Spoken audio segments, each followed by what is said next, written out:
سبحان اللہ وبحمدہ سبحان اللہ العظیم سبحان اللہ وبحمدہ سبحان اللہ العظیم سبحان اللہ وبحمدہ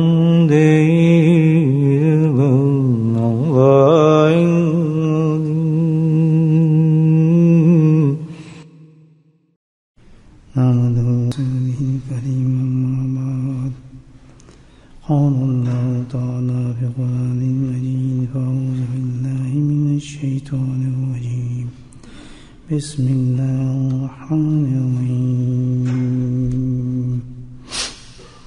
إن الله وملائكته يصلون على النبي يا أيها الذين آمنوا صلوا عليه وسلموا تسليما اللهم صل على سيدنا ومولانا محمد وآله اللهم صل على سيدنا ومولانا محمد معدن الجود والكرم اللهم صل على سيدنا ومولانا محمد وآله وصحبه وآله وسلم أما بعد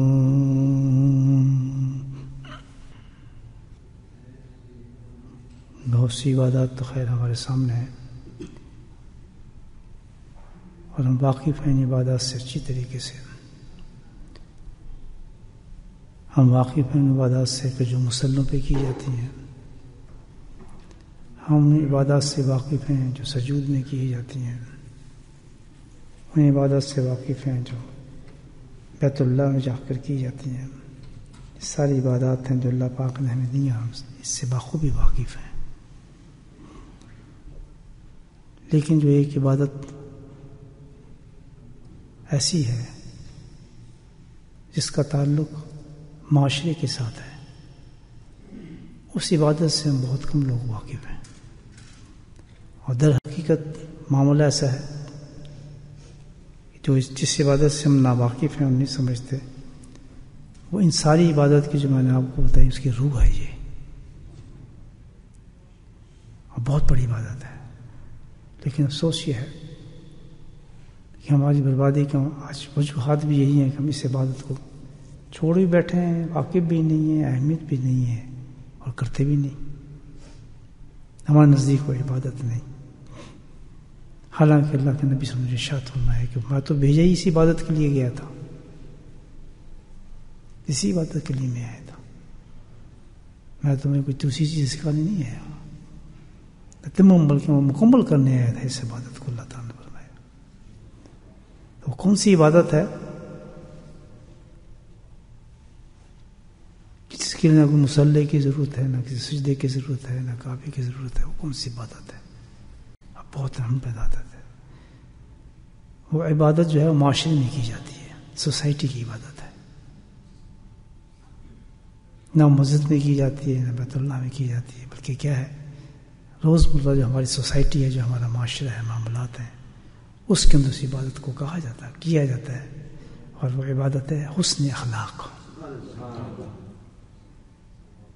بہت بڑی عبادت ہے ساری عبادتوں کی روح ہے اس کے بارے میں اللہ کے نبی نے فرمایا کہ میں بھیجا گیا ہوں اسے دیکھیے میں تم اخلاق کروں اس کو مکمل کروں اس عبادت کو پر یہ چیز ہے کہ بھائی یہ غفلت جو ہے ہماری اس عبادت سے بہت بڑا نقصان ہے ہمارے لیے کہ ہم اس عبادت پہ توجہ نہیں دیتے خیال ہی نہیں جاتا اور کرتے بھی نہیں پتہ ہی نہیں ہمیں اس کو کی کیسے جاتی ہے اس کی کیا لوازمات ہیں اس کی کرنے کا طریقہ کیا ہے تو کریں تو جب ہم ہے ہی نہیں ہم اس کو عبادت ہی نہیں سمجھتے ادھر حدیث و قرآن کہتا ہے سب سے بڑی عبادت ہے اس کو کہتے ہیں حسن اخلاق نمازی بھی وہی نمازی ہے جس کے اندر اخلاق ہے عبادت گزار بھی وہی زاہد تقی وہ ہے جس کے اندر اخلاق ہو یاد رکھیں ورنہ تو کچھ بھی نہیں، تو پھونک ہے، دکھائی دکھاوا ہے، ریا ہی ریا ہے، بناوٹ ہی بناوٹ ہے، کچھ بھی نہیں. کسی عبادت کا کوئی ویلیو نہیں ہے، وقت نہیں ہے. انسان کی عبادت کو دیکھا جائے گا، اسی اخلاق پہ دیکھا جائے گا. اور یہ صرف اور صرف سبحان اللہ یہ مومن کی شان اخلاق جو ہے، ہر اس درجے کی شان جو کسی مومن کی ہے. دیکھنا چاہتے ہیں پوری دنیا کے انسان کھڑا ہو اور وہاں پہ ایک مسلمان کھڑا ہو تو اس کی پہچان کس چیز سے ہوگی؟ اس کے اخلاق سے ہوگی. اس کا درجہ اسی سے بلند ہوگا. کسی سوسائٹی میں چلا جائے، وہ اکیلا ہی ہو الحمدللہ، لیکن منفرد ہوگا، وہ اتنا بلند ہو جائے گا اکیلا آدمی کہ باقی تمام سوسائٹی کے جو بھی لوگ ہوں گے جس طریقے سے بھی ہوں گے سارے اس کے مجبور ہوں گے کہ اس کی عزت کی جائے، اس کو رسپیکٹ دی جائے. وہ پرفارم کر رہا ہے بہت بڑی عبادت کو، جو مقصد ہے ہماری زندگی کے جو میں بھیجا گیا ہے. تو ساری عبادتیں محتاط ہو جاتی ہیں اس کی. اتنی بڑی بات. تو آج تو پہلی چیز تو نقطہ سمجھ آ گئی، بات آ گئی کیا ہے کہ اس اخلاق کو پرفارم کرنا ہے، ہم نے اپنی زندگی میں لے کر آنا ہے اس کو. نہ دنیا میں بھی رسوائی اور آخرت میں بھی رسوائی ہے اس کے بغیر. جو اس کو چھوٹا سمجھتا ہے، سمجھتا نہیں، اسی طریقے سے اس کو سزا عذاب بھی دی جائے گی. اس اخلاق، اس حسن اخلاق کے بارے میں یاد رکھیں، بہت بڑی چیز ہے. ان رجل لیدرک الحسن خلقہ، یہ حدیث ہے. ان رجل لیدرک الحسن خلقہ درجات القیام اللیل صیام النہار او کما قال رسول اللہ صلی اللہ علیہ وسلم. بتائیں انعام اللہ کے نبی نے کتنا بڑا انعام بتایا. دیکھیں کہ آخرت کے اندر اللہ پاک نے جو قیام اللیل رات کو جاگنے والے لوگوں کے لیے درجے رکھے ہوئے ہیں، صیام النہار جو روزہ رکھنے والوں کی جو درجات اللہ پاک نے رکھے ہیں. تو بڑی زبردست عبادات ہے نا، جس میں ہم سب مرتے ہیں، مرنا بھی چاہیے. دن رات ہمارا یہی ایک شغل ہے نا، نماز روزہ الحمدللہ بڑی عبادت ہے، زبردست عبادت ہے. روزہ اتنی بڑی عبادت ہے، اللہ پاک نے اس کے انعام دیکھیں کتنا بڑا دیا ہے کہ روزے کے انعام تو میں خود دوں. سبحان اللہ کتنی بات. اب انعام ہی ختم، انعام ہی ختم.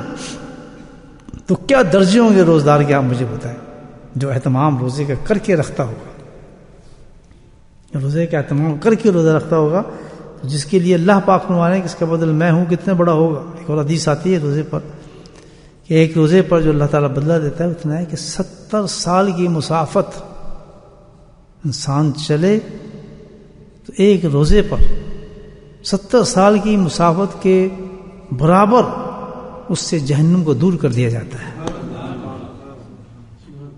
بتائیں کیا درجہ ہے. اور قیام اللیل رات کا جاگنا تو وہ اللہ کے قرآن بتا دیا، تتجافى جنوبهم عن المضاجع. یہی ہے کنچ کے رات کے پہلو لگتے ہی نہیں. رات کے اللہ کی عبادت کرنے والے لوگ ہیں، جو تہجد گزار لوگ ہیں، جو اٹھتے ہیں اور رات کو تہجد کرتے ہیں، تو اللہ تعالیٰ نے اس کا انعام کتنا بڑا دیتا ہے. قرۃ اعین جزاؤں بما كانوا يعملون. یہی کہتا ہے نا قرآن، کتنا بڑا انعام ہوتا ہے کہ اس کے انعام چھوڑ دو. تم اس انعام تصور ہی نہیں کر سکتے رات کو جاگنے والوں کا، بے قرار ہو کر انتظار کرنے والوں کا کہ اٹھوں نماز پڑھوں، اللہ کا ذکر کروں. یدعو ربہم، نماز اور قرآن تلاوت اور اللہ کا ذکر. اور کیا کرتے ہیں ہم تہجد پہ؟ ہو ہی نہیں سکتے گناہ. تہجد کا تو کوئی گناہ ہو ہی نہیں سکتا نا. آپ ٹیلی ویژن کر سکتے ہیں، نہ کوئی پروگرام دیکھ سکتے ہیں، نہ کوئی کتاب پڑھ سکتے ہیں. وہ وقت ہی ایسا ہے. بولے سبحان اللہ. وقت ہی ایسا ہے کہ آپ ہمارے سارے گناہوں خواستوں کو کنٹرول کر لیتا ہے. اور جو خطرہ ہو سکتا ہے زور کے بعد بھی ہو جائے، آگے پیچھے ہو جائے، فضل پہ ہو جائے، ہر جگہ ہو جاتے ہیں، غیبت ہوگی، جھوٹ ہوگی. لیکن تہجد کا ایک ایسا وقت ہے سبحان اللہ، اتنا پروٹیکشن دی ہے اللہ پاک نے. پتہ نہیں کون سے فرشتے ہوں گے جو گھیر لیتے ہوں گے ہمیں، کہ ہر چیز بیکار نظر آتی ہے اس وقت. شرط یہ کہتا ہوں کہ عورت ہو کوئی مرد تہجد پہ اٹھے نا، اس کا دل نہیں کرے گا بکواس کرنے کے لیے، سوال ہی پیدا نہیں ہوتا. لا محال اس کو ذکر کرے گا، چلو تسبیحات کرتا ہوں، کو ذکر کرتی ہوں، اللہ کو یاد کرتی ہوں، کو دعا کرتی ہوں، کو سجدہ کرتا ہوں یا کرتی ہوں. ہے یا نہیں بھائی؟ تو تجربہ کرے نا آپ نے. ہم تو خیر رمضان میں تجربہ ہو جاتا تھوڑا، لیکن تجربہ روز کرنا چاہیے. رات کو پچھلی دفعہ میں بات کی تھی نا، پچھلا ہی تھا 30 ڈے کو الحمدللہ مفصل بات کی تھی تہجد پر، تو سن لیں کتنا ضائع کر رہے ہیں ہم. تو یہ بتایا اس حدیث میں کہ کتنے بڑے انعام ہیں. ایک ایک انعام بتا رہے ہیں، کتنے درجات اللہ نے ان لوگوں کے رکھے ہوئے ہیں. یدھ لکھا اللہ نے یدھ کر حسن خلق، لیکن جو انسان اللہ فرمایا کہ روز قیامت میں یہ سارے درجات جو ہم نے روزدار کے لیے اور نماز میں پڑھنے والے عبادت گزار کے لکھے، یہ سارے درجات جو ہے حسن اخلاق رکھنے والوں کو نصیب ہو جائیں گے. بند ہوگی یا نہیں ہوگی؟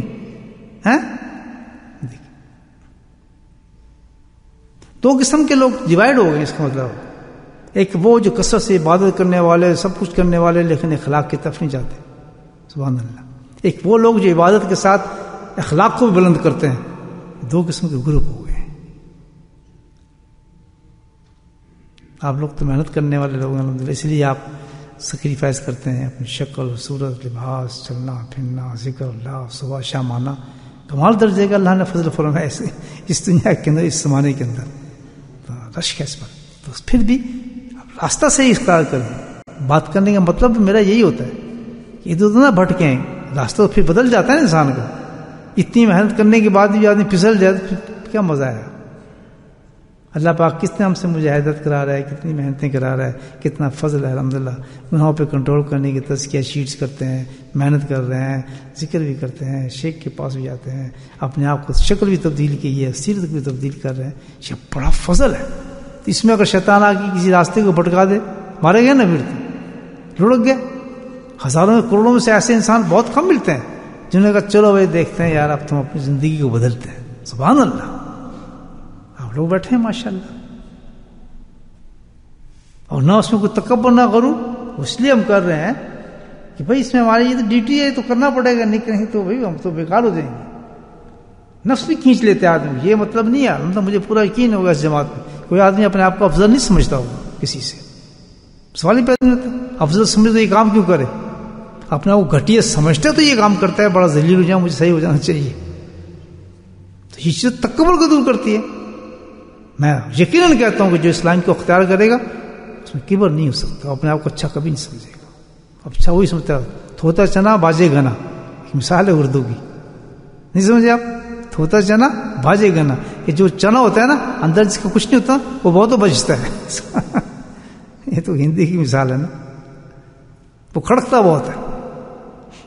لیکن جو الحمدللہ کے ذکر سے سراب ہوتے ہیں، سنت شریعت پہ عمل کرنے والے ہوتے ہیں، شکل صورت سیرت پہ محنت کر رہے ہوتے ہیں الحمدللہ، اس زمانے کے اندر، ان ماحول کے اندر، اس سوسائٹی کے اندر زمانے سے مختلف راستے کو اختیار کیا ہوا ہے. That is the Fazal of اللہ سبحانہ تعالیٰ. بڑی چیز ہے. لیکن وہ اللہ نے اتنا نیچا کر دیا ہے، اس کے اساس ہی ختم کر دیا کہ اتنا بڑا اونچا کام کر رہے تو. اور کتنے بڑے درجے اللہ نے اوپر رکھے ہیں الحمدللہ. مرتے انسان اپنی آنکھوں سے دیکھے گا کہ ایک سنت کے درجے پہ کتنا عمل تھا. صافے پہنے پہ اللہ اور اللہ کے رسول کتنا فخر کرتے تھے. کس طرح اشارے کر کر کے کسی کو کشف ہوا الحمدللہ. اللہ والوں کشف بھی تو ہوتے ہیں نا بھائی. یہ نقشبندی جماعت تو عجیب جماعت ہے نا، میں بتایا آپ. تو کسی بزرگ کا کشف تھا نقشبندی شیخ کا کہ نبی پاک ایسی جماعت کو دیکھتے ہیں جنہوں نے امامے باندھے ہوئے ہیں، پوری داڑھی رکھے ہیں، لباس پہنا ہے. اللہ انہوں کہتے ہیں کہ سرکاری اشارہ کر کے اپنے صحابہ میں کہتے ہیں دیکھو یہ میری جماعت ہے. بولے سبحان اللہ. شرماتے یہ شرمانے کا زمانہ ہے. شرماؤ جتنا شرماتے. یہ بہت بڑا کشف بیان کیا. بہت بڑا ولی تھے جنہوں نے یہ بات کہی ہے سلسلہ نقشبند کی. میں خود اللہ کے نبی، کیونکہ یہ باتیں اللہ تعالیٰ بڑے اور اولیاء اللہ کو دکھاتے ہیں تاکہ اپنے شاگردوں کو بتائیں، ان میں اور جوشے پیدا. میں خود دیکھا کہ بہت سے ایسے خواب ہیں، ایسی کشف ہیں. اللہ کے نبی نے اس کی بشارتیں کی ہیں، حدیث پہ بھی کی ہیں، تفسیر پہ بھی کی ہیں، ہر چیز پہ کی ہیں. اور دیکھتے ہیں ہر چیز پہ کی ہیں. جو فعل کو اختیار کرتے ہیں، جو سنت کو اختیار کرتے ہیں، ان کے لیے بشارت دی اللہ نے، بہت بڑی بشارت. تمام صحابہ کھڑے ہیں. تو ایک اور تو حضرت فضل قریشی رحمۃ اللہ کی بشارت بتاتا ہوں سنت کی. دیوبند گئے ہوئے تھے حضرت فضل قریشی رحمۃ اللہ کا، قاضی طیب کا زمانہ تھا رحمۃ اللہ علیہ کا. تو دورے پہ گئے حضرت فضل قریشی جو ہمارے دادا پیر ہیں الحمدللہ. تو وہ دورے پہ گئے تو دیوبند گئے تو دھوم مچ گئی. پہلے دیکھا کہ کون فقیر آیا ہے. تو اس بستی سے گئے تھے گھومتے گھامتے. تو انڈیا پاکستان تو ایک تھا، کوئی سب برابر تھے. تو گئے اپنے اسلاف کو دیکھنے کی. جب جا کے ٹھہرے اس مسجد میں تو وہاں درس دیتے تھے حضرت. تو وہ دیکھا یہ کون شخص ہے. تو انہوں نے ایک عجیب بات کی. جب نماز پڑھا چکے تھے مولانا میری بات تو سنیں کہ جی کہ آپ کے یہاں امام کا اہتمام نہیں ہے. یہ دیوبند ہے، یہ دیوبند کی مسجد ہے، یہ لکھا ہے ملفوظات میں پڑھ لیں. تو قاری طیب بڑے خاموش ہو گئے. واقعی تو بہت انہوں نے دیکھا ہے کون شخص ہے. تو اس دن کے بعد اتنا اہتمام ہونے لگا کہ صافہ بنا کے مصلی پہ رکھ دیا. وہاں پر جو بھی ہے اماموں کے ساتھ وہ نماز پڑھاتا تھا. بڑی جماعت تھی دیوبند کا، پتہ کتنے خبر محفوظ ہے. تو رات کو سوئے اسی مسجد میں قیام کیا. تو کشف ہوا آپ کو حضرت فضل قریشی رحمۃ اللہ کو. کیا دیکھتے ہیں کہ نبی وہاں تشریف لائے ہیں اور پوری صحابہ کی جماعت ساتھ ہے. پوری جماعت کے ساتھ ہے. اور سارے اکابرین کے جتنے بھی مشائخ ہیں الحمدللہ قاسم نانوتوی تک سارے جتنے بھی تھے وہ سب لائن میں کھڑے ہوئے ہیں. تو وہ بلاتے ہیں حضرت فضل رحمۃ اللہ کو. نبی کے قریشی ادھر آؤ، آواز دے کہتے ہیں ادھر آؤ فضل قریشی ادھر آؤ. تو کہتے ہیں میں حاضر ہو گیا. جی کہتا ہے تم دیکھتے ہی کون لوگ ہیں. کہتے ہیں کتاب میں تم ملاتا ہوں یہ وہ لوگ ہیں جنہوں نے میری احیا سنت کی ہے. اتنی قدر ہے نبی کی سنت کی اپنی سنت کے بارے میں. تو جتنے ماحول کے اندر آدمی تنگ ماحول میں نبی کی سنت کو زندہ کرتا ہے. ان ہے سنت دا فساد آمتی. ماحول سے نہیں ڈرتا، کسی چیز سے نہیں ڈرتا کسی کا. اور الحمدللہ تکبر بھی نہیں ہے اس میں کہ میں افضل ہوں کسی سے. میں نے وہاں باندھ دیا میں بڑا افضل ہو گیا. وہ تو آئی بیوقوف آدمی جو ایسی باتیں کرتا ہے. نبی پاک صلی اللہ علیہ وسلم کی اتباع جو ہے عاجزی سکھاتی ہے، تواضع سکھاتی ہے، جھکاتی ہے. اپنے آپ کو کمتر سمجھتا ہے، کبھی مقابلہ کرتا ہی نہیں ہو کسی سے. اصل ہے تبلیغ کبھی اگر کہہ دے کسی کو حضرت آپ یہ پہن لیا کریں، وہ تبلیغ کے حساب سے کبھی کوئی جو اس درجے پہ وہ تبلیغ کرنے کے قابل ہو. یہ نہیں کہ حالات میں اٹھ کے کہہ دے قسم صاحب کی بات یہ نہیں ہے ہمارے یہاں. ہمارا جو صوفیہ کے پاس ہماری یہ نہیں، ہم ہر ایک کو اجازت نہیں ہے تبلیغ کرنے کی. وہ درجہ دیتے ہیں کہ جس درجے پہ جا کے انسان ویسے بات کرتے ہیں بدتمیز ہے سلسلے میں، اس کو بدتمیز اور بے ادب کہا جاتا ہے. خبردار کسی کیا ضرورت تم کہتے پھرتے ایسی بات ہے. تو وہ کبھی نہیں کر سکتا کہ شیخ کی اس کے جماعت میں اس کو ایسی بدتمیزی کرے. اس شخص کو تبلیغ کا ایک مقام ہے، ایک چیز ہے، ایک درجہ ہے جس کو اور ایک طریقہ ہے جس کو آدمی بات کر سکتا ہے. وہی کر سکتا ہے. صوفی میں ان کو اجازت دی جاتی ہے اس کو شیخ کہے. ہر جگہ اپنا اپنا اہتمام ہوتا ہے. ہمارے صوفیوں کا یہ اہتمام اس قسم کا کرنے کا. تو یہ بڑی چیز ہے دوستو. اتنا بڑا مقام اللہ پاک عنایت فرما رہا ہے کہ اللہ کے نبی فرما رہے ہیں کہ دیکھو یہ میری جماعت ہے. یہ بولٹن والی میری جماعت ہے، مانچسٹر والی میری جماعت، لندن والی میری جماعت. کیا تیر مارا ہے، ہمیں تو احساس بھی نہیں اس چیز کا، لیکن وہ تو بڑی بات ہے. سرکار کے نزدیک تو ایک سنت کی قدر آپ پہچان نہیں سکتے. کتنی بڑی چیز ہے. فخر کرتے ہیں پورے صحابہ کو اس طرح کا اشارہ کر کے. تو کیا جب وہ ایسا آدمی مرے گا تو اس کو آخر میں کچھ جگہ نہیں ملے گی؟ مجھے بتائیں. کل پڑیں گے جمعہ اماموں کے ساتھ. ہاں ان دو باتوں کا اثر ہی نہیں ہوا ابھی تک. ابھی بھی شرم ہے. خاص طور پہ جو ایسی مجلس میں ہے جس میں سنت کو جگایا جاتا ہے. میں عرض کروں گا معتبرانہ طور پر تھوڑی دیر کی صحیح امامے کا اہتمام کر کے آ جائے کریں. کیا فرق پڑتا ہے؟ بار اتار دیں. اللہ تعالیٰ اس ادا کو بھی بہت پسند کرتا ہے کہ کم از کم اس میں حیا تو آئی. اس میں حیا تو آئی. اتنے لوگ جو بیٹھے ہیں اس دین پہ جس کے بارے میں قرآن و حدیث قسمیں کھا کر کے کہتا ہے. اللہ کتنی بڑی قسمیں قرآن نے کھائی ہیں. لے عمری کا میں نے تیری عمر کی قسم، تیرے شہر کی قسم، تیرے زلفوں کی قسم. واللہ سبحان اللہ. پتہ ہے جس ذات کی اللہ قسمیں کھا رہا ہے قرآن کے اندر، جس ہم چومتے ہیں، پوچھتے ہیں، تراویح میں پڑھتے ہیں، دن رات اس کی تلاوتیں کرتے ہیں، دیکھتے ہیں، جو ہماری زندگی ہے اس کے اندر اللہ تعالیٰ نے ہر صفات میں قسم کھائی ہے، عمر کی قسم کھائی، زمینوں کی قسم کھائی، جہاں قدم رکھ دے اس مٹی کی قسم کھائی، جہاں سجدے کر دے صدقے کی، جہاں شہر میں شہر کی قسم کھائی. کیا ذات ہوگی مجھے بتائیں آپ.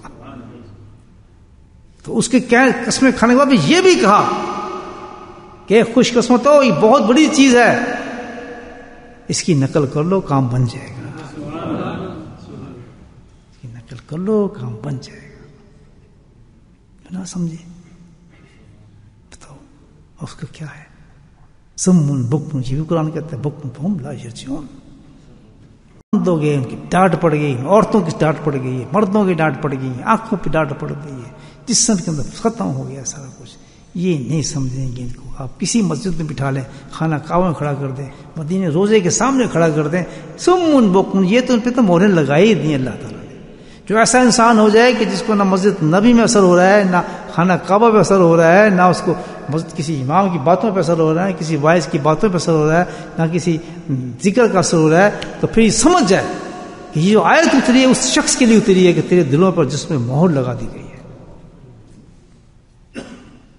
بس تجھے تو ایک ہی چیز سمجھائے گی، جب موت کا جھٹکا پڑے گا، منگا تیرا ڈھیلا ہو جائے گا اور فرشتے مارتے ہوئے لے جا رہے ہوں گے، اس وقت تجھے سمجھ آئے گی میں واپس بھیج دو، میں پھر نہیں کروں گا.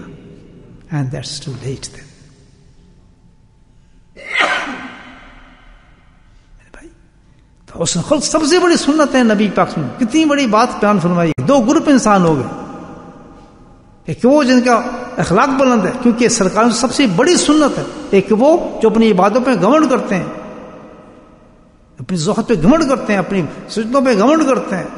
ایک وہ لوگ ہیں جنہیں اخلاق کا پتہ ہی نہیں، کبھی پتہ کہ کیوں نہیں ہے. آپ بغیر وضو کیے، بغیر مصلی کے جی میں نماز پڑھ سکتے. تو جب آپ اخلاق کی کوئی عبادت ہی نہیں کر رہے تو اخلاق آئے گا کہاں سے؟ آپ نے میں تو بہت اخلاق والا آدمی ہوں. تم نے کبھی کی ہی نہیں اخلاق والی عبادت. یہ تو عبادت ہے یا نہیں عبادت؟ جو کرے گا تو وہ کہے گا نا میرے پاس اخلاق ہے. کتنی بڑی بات کہی ہے، کتنا بڑا درجہ بتایا. نہیں ایک حدیث میں یاد آ رہی، میں آپ کو تھوڑا اور ایکسپلین کر دوں، تھوڑا سا کر دوں. مزہ آ رہا ہے میری بات میں؟ نہیں آ رہا؟ نہیں آ رہا؟ کیوں آ رہا ہے؟ اس لیے کہ نبی پاک کی سنت کی باتیں ہو رہی ہیں، سرکار کی عادات کی باتیں ہو رہی ہیں، ماشاء صفات کی باتیں ہو رہی ہیں. یہ کون کرتا ہے؟ اللہ کرتا ہے. اللہ کرتا ہے یہ چیز. ان اللہ ملائکۃ یصلون علی النبی یا ایھا الذین آمنوا صلوا. کیا ذات ہے سبحان. میں کر رہا ہوں، فرشتوں تم بھی کرو، او مومنو تم بھی کرو اللہ کا ذکر، مجھے درود بھیجو میرے نبی پر. کتنی بڑی ہے، صفات بیان کر رہا ہے اللہ تعالیٰ. فرشتوں کو کہہ رہا ہے، پورے مومنین کو کہہ رہا ہے ٹوٹ جاؤ اس کام پہ، درود پڑھو میرے حبیب پر. جب بھی نام آئے لازم ہے تم پہ کہ اس پر درود بھیج دو. اس کا ذکر ہو رہا ہے. بولے سبحان اللہ. کتنا اچھا مزہ ہے. دیکھیں اب یار اچھا یہ تھوڑی اللہ کتنا بڑا کر رہا ہے. اب سمجھ آ رہا ہے کتنا بڑا کر رہا ہے. گھر ہوتے آپ کیا کرتے ہیں؟ فضول بکواسی کرتے ہیں. اس کا فون آ گیا، وہ یہ ہو گیا، یہ ایک گھنٹہ آپ کو گزر جاتا، بڑے آرام سے گزر جاتا. اب اس گھنٹے میں کیسا مزہ آ رہا ہے؟ رس ملائی کا، ماشاءاللہ ٹھنڈی ٹھنڈی آئس کریم کا، اور اندر فلودہ کھانے کا مزہ آ رہا ہے. حمزہ کا فلودہ کھایا جا رہا ہے ٹھنڈا ٹھنڈا، ماشاءاللہ. ہاں دیکھیں آ رہا ہے نہیں آ رہا؟ کیوں؟ کہ اس کی باتیں ہو رہی ہیں جس کے لیے کائنات کو پیدا کیا. وہ نہ ہوتے تو کائنات کہاں ہوتی دوستو. کتنا مزہ ہے. سب بیٹھے جڑ کے، نہ پیسے کا خیال، دنیا کا خیال، نہ میں جانتا ہوں آپ کو، نہ آپ جانتے ہیں، سارے بیٹھ گئے ایمان میں بیٹھ کے او یار سرکار کی باتیں کریں. یہ ہے نا عید میلاد النبی، اس کو کہتے ہیں، جو ہر جمعرات کو یہاں ہوتی ہے. ماشاءاللہ ہوتا ہے نا، نعت بھی پڑھی جاتی ہے کبھی کبھی یہاں ماشاءاللہ. اس کو کہتے ہیں یہ ایک سال کے تک انتظار کرو ان باتوں کا، اور وہاں بھی فضول باتیں ہو، پھر کوئی کام کی بات نہ ہو. تو ایسی جگہ پہ آنا چاہیے نہیں آنا چاہیے؟ آئیں گے پکے ہیں. یہی باتیں ہوتی ہیں. اور یہاں کون سے قصے کا نبی کریم کی ایک عادت مبارک سنیں. میں اس لیے سن رہا ہوں کہ اس پہ ہم نے عمل کرنا ہے. آپ سنو عادت مبارک سنت کی بات ہو رہی ہے، حسن خلق کی عادت بتا رہا ہوں کہ کیا چیز ہمارے میں نہیں ہے. ارشاد نبی کریم صلی اللہ علیہ وسلم کا کہ کہ اگر کوئی مسلمان بھائی، یہ معاشرے کی بات ہو رہی ہے، روزمرہ کی بات ہے، روزمرہ کی بات ہے، یہ سن لیں، یہ حسن خلق کی عبادت بتا رہا ہوں. جب کوئی مسلمان بھائی کسی مسلمان بھائی کے پاس آتا ہے اور اپنی غلطی کی معذرت پیش کرتا ہے، سبحان اللہ، بولے سبحان اللہ. اردو سمجھ آئی نہیں آئی؟ جب کوئی مسلمان بھائی،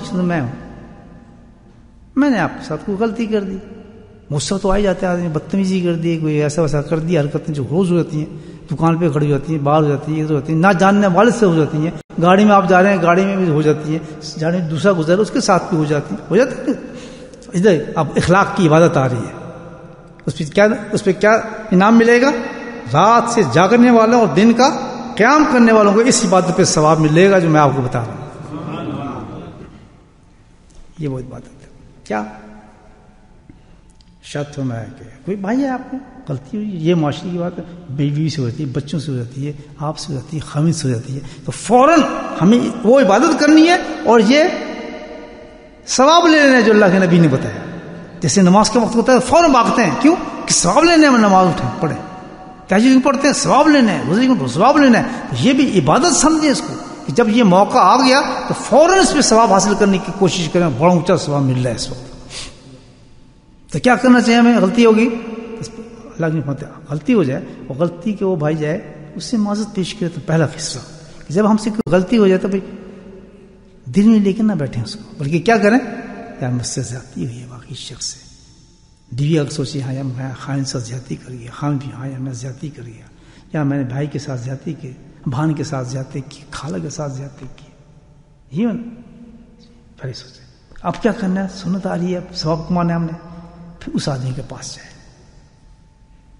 یار سوری میں غصے میں تھا، یار مجھ سے یہ بات ہو گئی. اب یہ نہیں دیکھنا کہ مجھے تھپڑ مارے گا، گالی دے گا، دھکے دے گا، نہیں. اب ہم نے کیا ثواب کمانا ہے.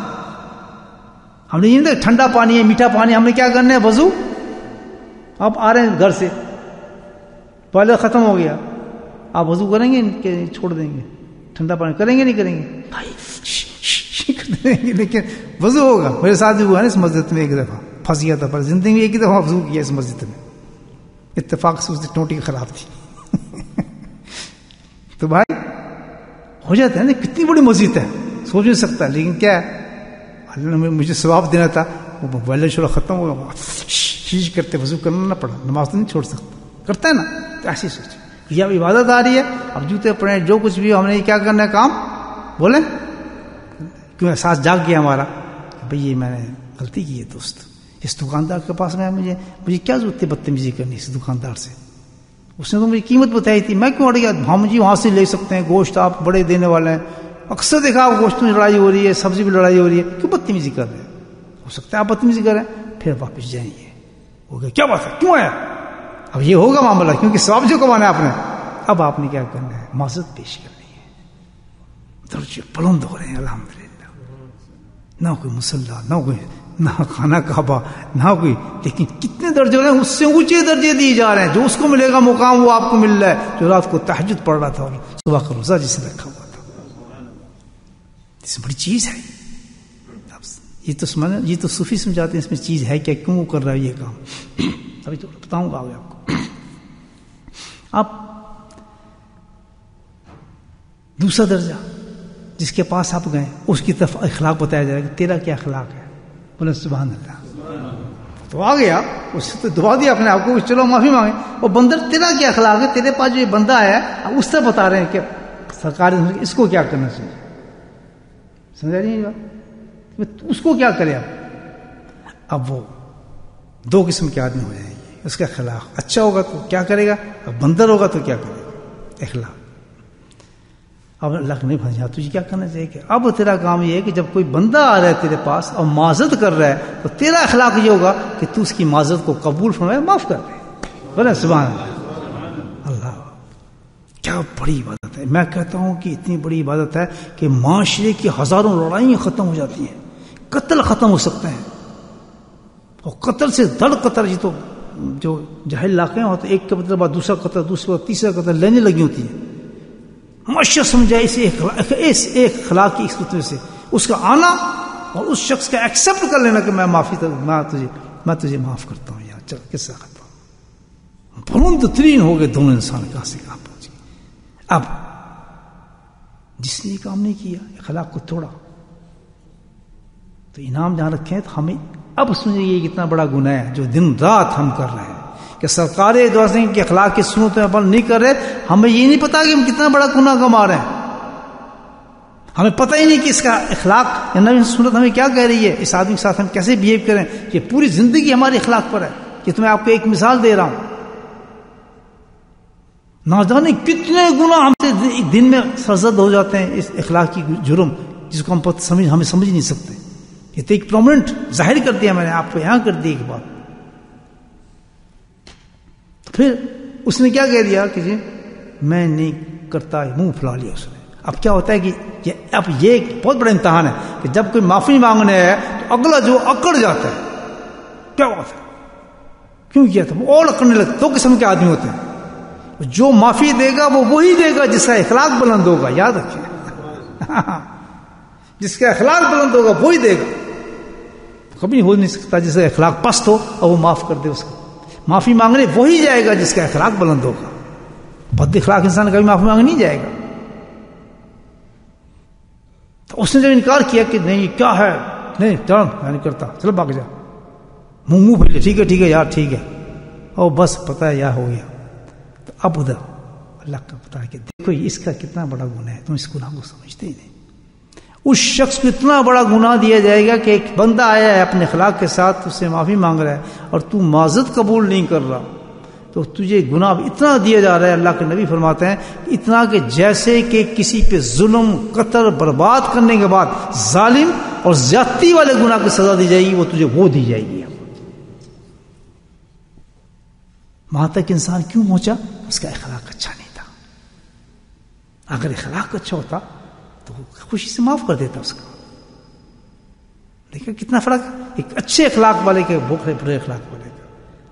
برے اخلاق والا کبھی نہیں کرے گا، اس نے اخلاق اچھا ہی نہیں کبھی نہیں کرے گا. اور جب جس کو معاف نہیں کرے گا اس کی سزا تو ایک بتا دی، اور دوسری سزا ہے اس کو اللہ تعالیٰ مجموعہ گناہ بنا دیتا ہے. اس میں پھر ایک اور چیزیں پیدا ہوتی ہے، کیونکہ معاف نہیں کر رہا تو اس کے اندر ایک کینہ پیدا ہو جاتی ہے. کینہ سمجھ رہے ہیں؟ دیکھو جی یہ بات دل میں رکھ لیتا ہے اس بات کو، اس کے بعد اس میں ایک اور گناہ پیدا ہوتی ہے، غیبت پیدا ہوتی ہے. ہر ایک کو کہتا پھرتا ہے دیکھو جی یہ بات اس بندے نے میرے ساتھ یہ کیا، آپ بتاؤں کیا ہوا، یہ بندہ یہ تھا اس نے میرے ساتھ یہ کیا. آپ معاشرے میں دیکھتے ہیں یہ باتیں، اس کو بھی بتا رہا ہے، اس کو بھی بتا رہا ہے، اس کو بتا رہا ہے، میں تو لڑکی گوچا سی میں نے لڑکی کی تاسی دیکھو جس نے میرا ظلم کیا.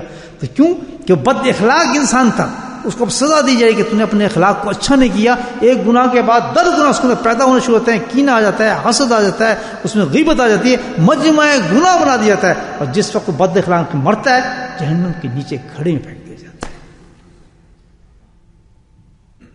یہ سب وہی کرے گا جس کے پاس اخلاق ہو. اب میں آپ سے سوال کرتا ہوں، آپ اخلاق کی بات کون کون کرتے ذرا ہاتھ اٹھاتے ہیں. ایک لطیفہ ہی ہے. نماز پڑھنے والے تو بہت ہیں، فجر بھی آ جاتے ہیں، عشاء پہ بھی آتے ہیں، تہجد بھی پڑھتے ہیں. بھائی اخلاق عبادت ہے یا نہیں ہے؟ اس کا بھی مصلی ہے، اس کا بھی سجدہ ہے، اس کا بھی قبلہ ہے. عجیب بات بتا رہا ہوں، یہ صوفی گرم بات بتا رہا ہوں، غور سے سننا اس نقطے کو میرے. اس کا بھی مصلی ہے، اس کا بھی سجدہ ہے، اس کا بھی قبلہ ہے. اس اخلاق کا کون سا مصلی ہے؟ صحبت اولیاء اللہ. اس کا سجدہ کون سا ہے؟ ذکر اللہ. اس کا کعبہ کون سا ہے؟ قلب عبد اللہ. یہ ہیں 3 چیزیں جس پہ عبادت نصیب ہوتی ہے. جو اخلاق کی عبادت کرنا چاہتا ہے یقیناً اس کے کسی اللہ والے کی صحبت میں جانا پڑتا ہے، نہیں سیکھ سکتا. یہ طریقہ یہ ہے جو یہ کام اخلاق سیکھنا چاہتے ہیں نا، جو اخلاق کو صحیح کرنا چاہتے ہیں وہ اس طریقے سے اس عبادت کو کرتے ہیں. سب سے پہلے کیا ہے؟ صحبت لیتے ہیں کسی اللہ والے کی. اس کے بعد کیا ہوتا ہے؟ اللہ کا ذکر کرتے ہیں کثرت کے ساتھ. تیسری چیز کیا ہوتی ہے؟ سبحان اللہ. کس کو ریکٹیفائی کرتے ہیں ان چیزوں سے؟ اللہ والے کے پاس جانے کا مطلب ذکر اللہ کرنے کا، اس کا ذکر کا مطلب کیا ہے؟ تحصیل کعبہ. ہم نماز پڑھتے ہیں کعبے کی ڈائریکشن کے بغیر نماز ہو جاتی ہے؟ نہیں ہوتی. تو اسی لیے مرکز محور کیا ہے؟ اللہ والے کے پاس کیوں جاتے ہیں؟ ذکر اللہ کیوں کرتے ہیں؟ اس لیے محور کیا ہے ہمارا؟ اس کا کعبہ ہے. وہ کعبہ کیا ہے؟ قلب عبداللہ ہے. میرا اور آپ کے جسم کا جو دل ہے، اللہ کے نبی فرمایا اگر یہ دل صحیح ہو گیا تو پورا جسم صحیح ہو جاتا ہے. اگر تیرے کعبے کی ڈائریکشن صحیح ہو گئی، کمپس تو نے صحیح رکھ دیا، تو تیری ہر نماز صحیح ہو جائے گی کہ تیری ڈائریکشن کعبے کی طرف ہے. اور چاہے تو کتنی بڑی بڑی آیتیں پڑھے، سورہ یاسین پڑھ جائے، رحمان پڑھ جائے، قرآن پڑھ جائے، 10 قرآن پڑھ جائے، صبح سے لے کے شام تک نفل میں تیرے پاؤں گھوم جائیں، لیکن تو نے اپنا ڈائریکشن صحیح نہیں کیا کعبے کی طرف. میرے بھائی آپ بتائیں نماز ہوئی؟ کیوں؟ ہم نے سب کچھ پڑھا ہے، سجدے بھی کیے ہیں، نماز ہوئی؟ اسی طرح اگر آپ اللہ والے کے پاس گئے بھی ہیں، آپ ذکر اللہ آپ نے کیا بھی ہے، لیکن آپ کا دل کا کعبہ صحیح نہیں ہوا، دل نہیں بنا، تو آپ فیل ہو گئے. پھر آپ کو اخلاق نہیں بنے گا. اخلاق صحیح کرنا ہے تو کسی اللہ والے کی صحبت کو اختیار کرنا پڑتا ہے. اخلاق صحیح کرنا ہے تو جو ذکر اس نے بتایا اس کو پابندی کے ساتھ ذکر کرنا پڑتا ہے. جب یہ 2 چیزیں کریں گے تو اللہ کے نبی نے گارنٹی دی ہے تیرا دل بننا شروع ہو جاتا ہے. اللہ. اور جب دل بنتا ہے تو دل ہی کے اندر تو اخلاق ہے سارے انسان کے. جب دل بنتا ہے تو اس میں ایک کیا چیز آتی ہے؟ کون سا نور آتا ہے دل کے اندر؟ صبغۃ اللہ، جس کو قرآن نے کہا ہے ما احسن. کون سا نور آتا ہے؟ قرآن کہتا ہے کہ صبغۃ اللہ ما احسن، کہ اللہ کا رنگ، اللہ تو تمثیل سے پاک ہے، رنگوں سے پاک ہے. کون سا رنگ اس کے دل میں اترتا ہے؟ کون سا رنگ ہے؟ سنت رسول اللہ. اس کا رنگ اترنا شروع ہو جاتا ہے، رنگ چڑھنا شروع ہو جاتا ہے. جتنی کثرت سے 2 کام آپ کریں گے، تجربے کی بات کر رہا ہوں، تجربے کی بات کر رہا ہوں. بڑے بڑے چور، ڈاکو، بد اخلاق، قاتل، زانی اور ظلم کرنے والے، مال کھانے والے، جب ان 2 چیزوں پہ آتے ہیں سبحان اللہ، وہ دنیا کے لیے مثال بن جاتے ہیں کہ یہ بہت اونچی چیز ہے، وہ اولیاء اللہ بن جاتے ہیں. یہ تو ہسٹری بتا رہی ہے ہماری. اخلاق کبھی آ نہیں سکتے جب تک انسان یہ عبادت نہ کرے. یاد رکھیں. تو جو یہ کام کر رہے ہیں تو خوشخبری ان لوگوں کے لیے کہ ان کو اپنے اخلاق کی طرف توجہ کرنا چاہیے. آپ جو شیٹ کرتے ہیں اس میں جو آخری ہے چیز تزکیے کی شیٹ، گناہ کی، اصل وہ چیز ہے سبحان اللہ. اگر وہ آپ کی صحیح ہو رہی ہے ایمانداری سے کیا کریں. یاد رکھیں جھوٹ نہ بولنا. آپ کو صحیح بتا رہا ہوں، اس میں جھوٹ نہ بولنا، بلکہ ذرا پردہ بھاری رکھنا. کہ اگر یہ بھی شک ہونا کہ یار شاید میں نے کر لیا، پھر کہنا نہیں شاید والی بات نہیں، میں نے نہیں کیا، کاٹا مارنا ہے. کیونکہ یہ ڈائریکٹ اللہ کے ساتھ آپ اپنا نسبت کو مضبوط کر رہے ہیں. یاد رکھیں یہ سسٹم دیا اللہ پاک نے ہمیں، یہ مضبوط کر رہے ہیں آپ کہ میں ننگا ہو کے تیرے سامنے آؤں گا مولا، میں پوری محنت کر رہا ہوں. اگر اس میں ناکام بھی ہو گئے اللہ تعالیٰ کہتا ہے سائے مشکور ہے، میں مشکور ہو جاؤں گا، شکر قبول کروں گا تیری محنت کو. شکر. کبھی بیماری نہ کرنا اس میں کہ یار حضرت دیکھیں گے تو یار کہیں غیبت کی جائے. نہیں، سال بھی لگ جائے ایک گناہ نکلنے میں. اور خود کبھی گناہ سلیکٹ نہ کرنا جب تک شیخ نہ بتائے کہ تو اس گناہ کی طرف چل. خود نہ آگے بڑھنا کہ میں 5 گناہ کر لوں، 3 کر لوں، 2 کر لوں، کبھی نہ کریں. جب شیخ بتائے کہ اب نیکسٹ گناہ میں تجھے بتا رہا ہوں اس کی طرف چل، تب کرنا. بھاگنے کی کوشش نہ کرنا. سال 2 3 سال بھی لگ جاتے ہیں. اور صبر اختیار کرنا. بعد میں بہت تکلیف ہوتی ہے. اتنے 2 ہفتے ہو گئے جی ہم نے شیٹ بھیجی تھی، 3 ہفتے ہو گئے جی شیٹ بھیجی تھی. ایک خبردار کیا بدتمیزی کرتا. یہ کیا، یہ اس کا مطلب ہے انتظار کرو، سال ہو جائے، 6 مہینے 2 مہینے ہو جائیں، مسٹ بی سم تھنگ. آپ نے اپنی رپورٹ اپنے شیخ کو پیش کر دی، اس کے بعد زور سے کو مار رہے ہیں، بدتمیزی کیوں کر رہے ہیں؟ ہم تو ادب سکھاتے ہیں، آپ بے ادب ہو رہے ہیں. یہ مجھے بات یہ سمجھ نہیں آئی. کیوں نہیں بھیجی، فلاں نہیں ہوا، تو فیڈ بیک نہیں آ رہا جی، یہ نہیں ہو رہا. ہاں ہول بلا خود کتنے بدتمیز لوگ ہیں یار. جاہل، یہ تو جاہل بھی ایسی حرکت نہیں کرتا. یہ تو ادب کی جگہ ہے بھائیو. شکر کرو کہ کوئی آدمی آپ کو سمجھا رہا ہے، کوئی آپ پہ وقت دے رہا ہے. ٹھیک ہے جواب نہیں آ رہا، ویٹ کرو، بجائے کوئی 3 مہینے 4 مہینے 2 مہینے جب بھی آئے نہ آئے، آپ نے اپنا کام کر دیا. میری بات سمجھ رہے ہیں نا آپ؟ ہاں. اور ہر انسان اس کو کرے.